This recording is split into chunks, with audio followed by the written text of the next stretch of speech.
this Sunday talk is become hopefully little service for number of people. Our Loseling monks, that is really connected with us, and particularly Jolad. We are very much connected with the Loseling because I was originally a Loseling kid when I was a kid. And Rinpoche here is the Kyarong Kendu Rinpoche. And Rinpoche's previous incarnate, I don't know Rinpoche, met Rinpoche a couple of times. Rinpoche speaks perfect English and all that, and done his study great. And I know his previous incarnate. Rinpoche, you want to say something on anything, please? It is a great honor to be, not only to be here to the Jewel Heart Center, but then to take part in Rinpoche's teaching. I became a monk when I was 9. And I'm also a Rinpochean, so Rinpocheans do enjoy a privileged position in the monastery. Isn't it? Rinpocheans do enjoy a privileged position in the a little bit, not too much. Not too much. But then during those days, it is in late 1980s, 1980s, so things were pretty basic. Well, the monks has to do with bread and tea for lunch, and the Rinpocheans, because of our position, we used to get some vegetables with it. Yeah, and Gelek Rimpoche used to send some money for the Rinpocheans in a monastery. There's a few other Rinpocheans around, we number in around 30 or 40, to have picnic every year. So there was a very eagerly awaited occasion. There used to be very eagerly awaited occasion. So in my childhood, I used to imagine Gelek Rimpoche as something like a Santa Claus figure. But then later when I met him, when I saw him in person, I wasn't that much off the mark.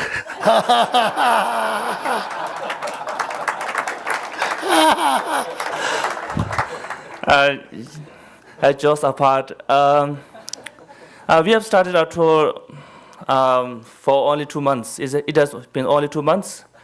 We have been to several universities. We have interacted with the students. It is a very educative, a great learning process to be here, to be exposed to a different culture, different mindset. We will be going around in America till the year end, so there's still quite a long way to go. We have enjoyed it so far. We had a great run. We hope that this will keep on going to the year end. But then when we go back, we will be enriched by our exposure. Especially in the universities, we get to see so many students from different backgrounds. We have just been here from the Beria College. And Beria College is known for its very generous sponsorship to the Tibetan exile community, scholarship. And then we met a few Tibetan students, and not only that, our interactions were not only confined to that, but we also interacted with students from as diverse as from Yemen, Afghanistan, those areas. I don't think that living in a monastery in India, we would be able to do that. So not only we have been sharing our culture, our unique culture with the public in America, but also we are taking a lot from the diverse community that you have in America. And I think that's it. Oh, thank you. No, thank you. Thank you. And not only that, as you know, the Loseling is really collaborating very strongly with the Emory University, and they're teaching the Americans who are interested in the deeper Buddhist studies, and their teaching is as a university course, as well as the monks who are interested to learning about the science and all that. And they go from here, they go to monasteries and teach the monks. And they even produced a number of textbooks about this in Tibetan. So the Loseling is really doing great to contribute the Loseling's knowledge and Loseling's quality of Buddhism, contribute to the American society, as well as not only American society, and to the world. And that's what they're doing. And the monk tours are also part of that.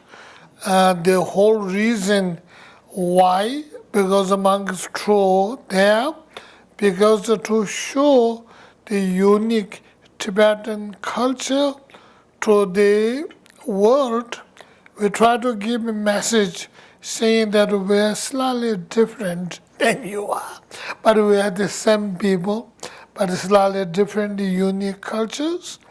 And also, if you lose this culture, it's a dying culture. Tibetan culture, language, everything is a dying culture. We know very well. And if you don't think about it, yes, it's not. But when you think about it, it's a dying culture. So when you lose this, and not only Tibetans lose, but the world loses a unique culture. And then by doing this tour, it helps to preserve that culture in one way. And also collects a little money. It will support the thousands of monks who are studying. So dual purposes, and they've been doing this for a long time, about decades. And so that's how this is all about. It is not just performing. It is a sort of little exhibition of culture, in life, living culture, as well as to sort of help each other, support, and proceeds help the monks to continue their study, monastery to continue. And that's the reason why this tour, the two groups, right? Two groups in the United States, one goes in the east and the other goes to the west. Or cross, okay. So that's the whole about it. And so it's just Loseling is the most important, as far as I'm concerned.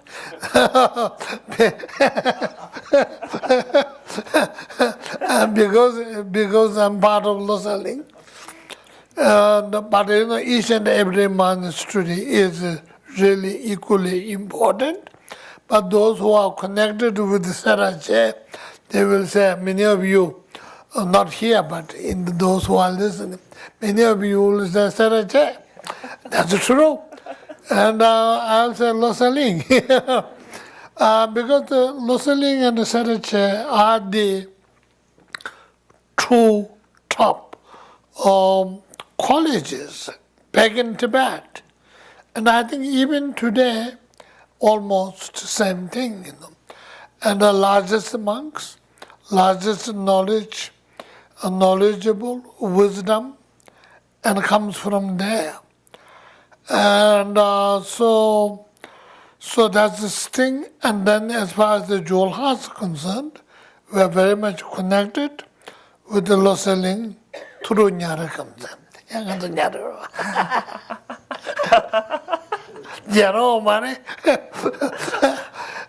This is funny, human nature is such.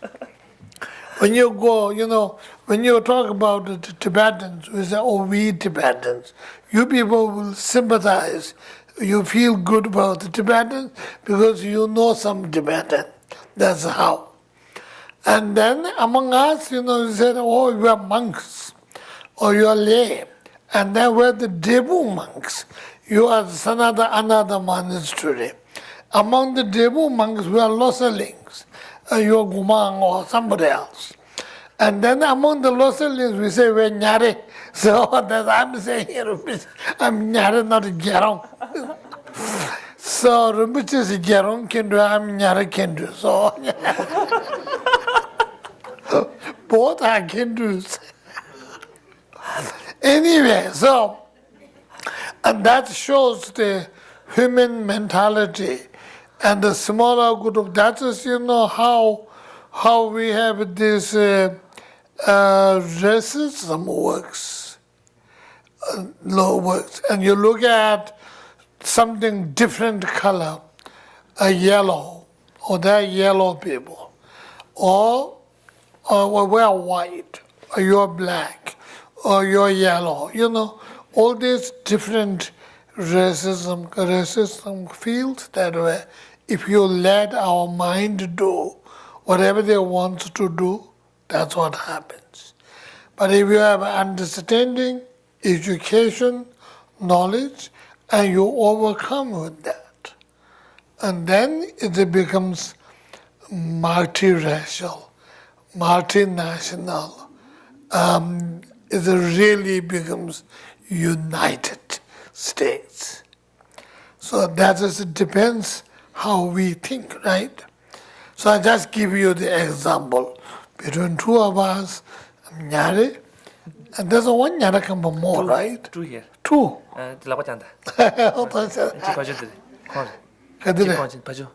Oh, yeah. So two Nyare come. So not only one.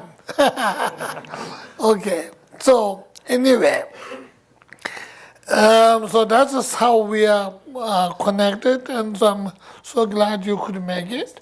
And then, we normally do say little prayer here. So today I thought it would be nice to say the venerable monks, if you could say the just sit there and you say the prayers, and we will listen. Let it.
Yeah.